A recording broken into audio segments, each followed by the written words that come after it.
Kembali ke konteks Kabupaten Garut.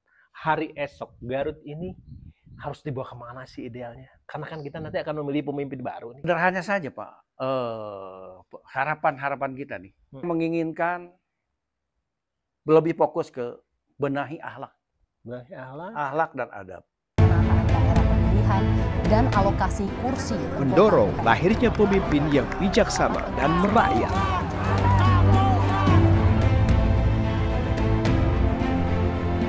Ikatan Jurnalis Televisi Indonesia Kota Garut yang bangga mempersembahkan Challenge Politik Talent. Assalamualaikum warahmatullahi wabarakatuh. Pemirsa Challenge Politik Talent dimanapun Anda berada. Saya kembali hadir di ruang visual Anda. Kali ini ingin kembali menghadirkan sosok-sosok penting para tokoh Kabupaten Garut dari deretan senior yang selama ini cenderung menghilang, tidak muncul di layar kaca Anda, dan hari ini saya membawanya ke ruang visual Anda. Siapakah gerangan? Saya menghadirkan Haji Insinyur Raja Prilyadi. Assalamualaikum. Waalaikumsalam Sampurasun. Wampes. Kemana aja Kang Haji itu?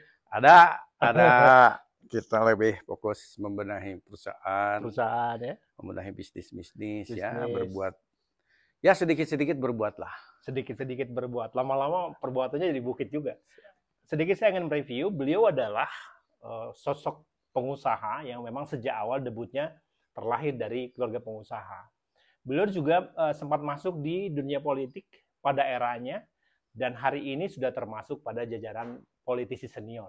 Meskipun entah masih tercatat sebagai anggota partai politik ataupun tidak. Yang pasti kalau kiprah dunia usaha itu lebih menarik karena apa? Sosoknya hari ini sudah ada di deretan jam terbang nasional sebenarnya, walaupun putra Kabupaten Garut, tetapi banyak mengembangkan sayap usahanya di luar Kabupaten Garut. Apa saja kira-kira? Saya ingin bertanya, Kang Haji sebenarnya setelah selama ini Anda keliling ya, saya tahu dalam catatan kami juga pernah di sejumlah daerah, terutama di luar pulau ya, di luar Jawa ini. Sebenarnya posisi dunia usaha Garut itu ada di mana sih sebenarnya jika dibanding sejumlah daerah yang lain? Oke. Setelah saya tahun 2010 itu 2015 saya mulai lagi merintis pekerjaan-pekerjaan dan dalam tanda kutip bahwa bagaimana saya harus berdiri tanpa mengandalkan dunia konstruksi. Oke. Kita harus berdiri, dan itulah yang namanya pengusaha. Artinya pada saat orang berebut, kita harus keluar dari rebutan itu dan kita bisa menciptakan hal baru yang bisa memunculkan, ngebuka pikiran-pikiran orang-orang. Jadi pindah kue ya? Iya. Tidak kue APBD lagi, ya. Apalagi di Garut. Oke, lanjut. Anda sejak tahun 2000 sekian pindah haluan sebagai pengusaha konstruksi lokal yang saat itu berebut kue APBD, kemudian ada hijrah. Oke. Mungkin semua orang di Kabupaten Garut tahulah perjalanan saya. Ya. Dari awal saya berorganisasi, konstruksi, organisasi politik saya adalah Golkar, mentok karir saya di Golkar. Dan pernah jadi anggota dewan kan hari ini? Jadi anggota DPR. Dan ada sesuatu hal, dan itu kita jalani. 2015 kita mulai ngerintis lagi usaha, dan bagaimana saya pada saat itu ketemu dengan orang-orang yang mengatakan bahwa yang namanya pengusaha itu bukan hanya berebut dari kata ecek berebutan orang-orang yang mengatakan bahwa usaha di APBD hanya proyek yang APBD. Enak gitu. Tapi seorang pengusaha adalah, saya akhirnya kenal dengan orang-orang hebat yang dari nol mereka mendidik saya, akhirnya saya kebuka. Bahwa usaha itu tidak harus di situ ya, di APBD. Saya tertarik dengan salah seorang, yaitu bagaimana usaha yang akan bertahan di Indonesia itu adalah kita berkutik di ketahanan pangan. Ketahanan pangan. Jadi ketahanan pangan itu secara guyonnya dia berkata begini: selama manusia butuh akan nasi, disitulah kita masih akan hidup. Dan Anda bergerak di sektor itu kemudian? Saya coba merintis. Saya coba merintis, dimulai dari saya sebagai pemasok dari orang keberapa ke Pokwan. Akhirnya saya jadi main kontraktornya Pokwan seluruh Indonesia itu. Terus saya juga akhirnya tertarik untuk bisnis di peternakan dan alhamdulillah berhasil. Lumayan. User untuk ketahanan pangan itu siapa ya? Di institusi pemerintah atau memang swasta? Sementara atau kita dengan swasta, Oke. bagaimana kita mempertahankan kebutuhan akan pangan ini, saya bergerak di sana. Ada ayam, ada sapi, ada ikan. Kita bergerak. Setelah itu, akhirnya saya ketemu dengan, ya akhirnya mungkin Allah menakdirkan untuk kembali saya berkutik di bidang konstruksi. Tapi akhirnya ketemu juga. Cuma beda lagi dunianya. Kembali lagi ke belakang, kita gabung lagi dengan Bukaka. Kita lagi balik lagi dengan dunia listrik. Kita mendalami lagi di sana, gabung lagi di sana dan mengerjakan beberapa proyek-proyek pembangkit listrik tenaga mikrohidro. Ya. Ada yang di Sukabumi, ownernya yang dari Singapura. Terus saya juga di Pendey, terus di Cikandang, dan sekarang lagi berjalan kita di Pekalongan. Konteksnya di Garut juga kalau tidak salah ada kan tenaga listrik mikrohidro itu. Saya udah bikin di Garut yang sudah ready, udah beroperasi dan udah jual. Malah yang satu udah jualnya karena Garut udah terpenuhi, kita ke Tasik yang di Pendey. Baru selesai, udah sewa, udah bayar. Berarti itu tahun berapa Anda menggencakannya di Garut? Kalau dari Garut ini di tahun 2007. 2007 berjalan. Saya masuk dulu legislatif, berhenti dulu. Setelah itu saya kembali lagi. Dan alhamdulillah kita dipercaya oleh Kementerian ISDM bahwa ada investor-investor yang dari luar selalu ditawarkan ke kita. Di Ubruk gitu kita mengerjakan satu pembangkit tenaga mikrohidro 9 megawatt sebesar 167 miliar. Kemudian dalam asosiasi itu Anda hari ini aktif di mana? Di Kadin atau seperti dulu Anda di Gampensi? Atau saya di Gampensi masih pembina. Saya di Kadin sebagai wakil ketua. Jadi organisasi yang saya masih aktif dan saya ikutin di organisasi profesi. Termasuk di partai politik? Kalau di partai saya sebagai pembina juga, Wanhat. Masih sebagai Wanhat Partai Golkar. Anda tidak tertarik misalnya terjun ke politik praktis ini, mengambil posisi strategis, misalnya menjadi ketua partai lagi? Kan sangat terbuka sebenarnya kalau Anda. Sebetulnya sangat terbuka untuk saya, tapi sementara ini saya membenahi dulu keluarga ya. Jadi di keluarga ini masih belum mengizinkan saya untuk kembali ke politik praktis. Walaupun hati saya karena saya dulunya sangat itu ya tidak bisa diam. Ingin ya hasrat itu. Mau langsung ataupun tidak langsung tetap aja banyak orang-orang berdiskusi ke saya. Walau saya sudah menghindar tetap aja lah. Mereka tiba-tiba ngajak diskusi, ngobrol segala macam. Dan saya juga berpikir ini keluarga harus dikasih penerangan bahwa yang namanya politik itu tidak sejelek itu. Apapun yang terjadi itu mah bagian dari takdir, dari perjalanan hidup. Gitu. Berarti suatu waktu masih memungkinkan Anda kembali? Tidak, ya pastilah. Dan niatan untuk itu pasti ada lah. Iya. Sekarang setelah Anda puas, sebutlah puas gitu ya, bekerja, kemudian mengerjakan sejumlah proyek di luar pulau, maksudnya di luar Jawa Barat, sebut apalagi di luar Garut. Apa yang belum terlaksana kemudian Anda ingin sekali lakukan itu di Garut? Cita-cita saya, kalau seidealisnya mungkin orang akan menertawakan, orang akan mencibir. Cita-cita saya adalah, dan ini sudah saya lakukan.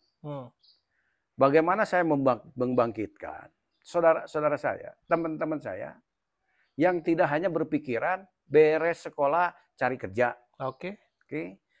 Dan itu terasanya, saya aja sebagai orang tua, lihat ponakan-ponakan saya begitu selesai kuliah, cari kerja kemana, ngelamar kemana. Aduh. Padahal kalau kita bisa mengarahkan mereka nih, generasi-generasi muda ini untuk jadi pengusaha, untuk jadi usaha, untuk wira swasta, terbuka, Pak. Dan saya sudah buktikan, dibuktikan saya coba, bukan dibuktikan, saya coba. membuat miniatur-miniatur di rumah, ada bioplok, ada apartemen kepiting, ada lingkungan terintegrasi pertanian, peternakan, perikanan, segala macam. Dan itu bisa membuktikan bahwa kalau seorang sarjana mulai kerja paling 5 juta di swasta, 5 juta paling. PNS berapa? Begitu dia terjun, ya mungkin nggak perlu setahun, dia bisa menghasilkan 10-20 juta kalau mau. Dan lahan untuk ini sangat luar biasa di Indonesia ini. Kita bergerak dan duduk di ketahanan pangan. Jangan kesana kemari, di sini aja. Ada nggak konsep yang bisa terimplementasi melalui pendekatan usaha mikro kecil misalnya untuk Kabupaten Garut? Nah, Anda melihat itu nggak? Harapan saya itu bahwa ada keberpihakan kepada UMKM. Karena yang namanya UMKM itu dianggap kecil, tapi kita sadari bahwa mereka lah pejuang ekonomi bangsa. Bayangkan Pak, kalau misalkan UMKM ini mati, tidak diperhatikan. Kebayang nggak kalau misalkan pasar tidak ada yang beli, daya belinya kurang. Kebayang nggak kalau misalkan orang mau produksi pertaniannya malas, karena siapa yang mau beli? Bayang nggak ambruknya nih negara. Saya setuju dengan program Pak Presiden kita, Prabowo. Dengan makan siang gratis. Orang mau cibir kan? Oh, makan siang gratis, hambur-hamburin duit triliunan APBN buat apa itu? Kan gitu. Tapi kalau saya baca di balik itu adalah sungguh luar biasa mulianya. Kenapa? Dengan adanya makan siang gratis, orang petani akan kembali bergairah untuk menanam sayuran. Kenapa? Karena yakin akan dibeli. Karena kebutuhan makan tiap hari besar ya. 600, saya sudah hitung kalkulasi 600.000 murid yang ada di Kabupaten Garut. Kalau ini dibagi semua, bayangin. Berarti penyediaan setiap hari membutuhkan 600.000 telur.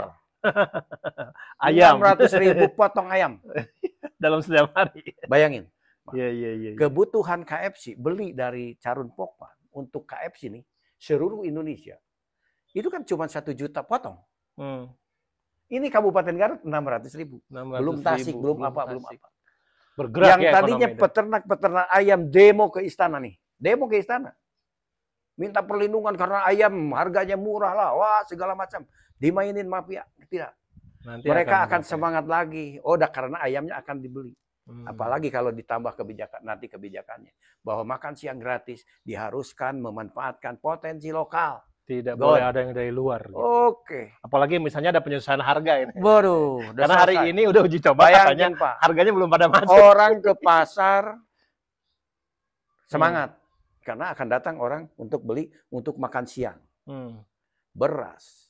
Ya. Apapun sampai bumbu sampai apapun. Dan berapa tenaga kerja yang diserap untuk kegiatan ini. Jadi hanya orang bodoh yang mencibir ini. Itu. Kalau mau menangkap peluang ini. Tapi maaf, saya tidak setuju kalau misalkan ini hanya broker yang cuma ingin memanfaatkan situasi ini, nanti ada kan dengan makanan kemasan lah ini itu. Waduh. Tapi kalau ini diserap untuk pemanfaatan ekonomi secara luas untuk Kabupaten Garut aja bayangin 600.000. Kalau saya salah, coba di-cross-check ke Disdik, benar nggak? Dari mulai TK, SD, SMP, SMA 600.000. 600.000. Bayangin. Itu luar biasa. Dan Anda juga siap menjadi bagian partisipan dari program. Harus dong.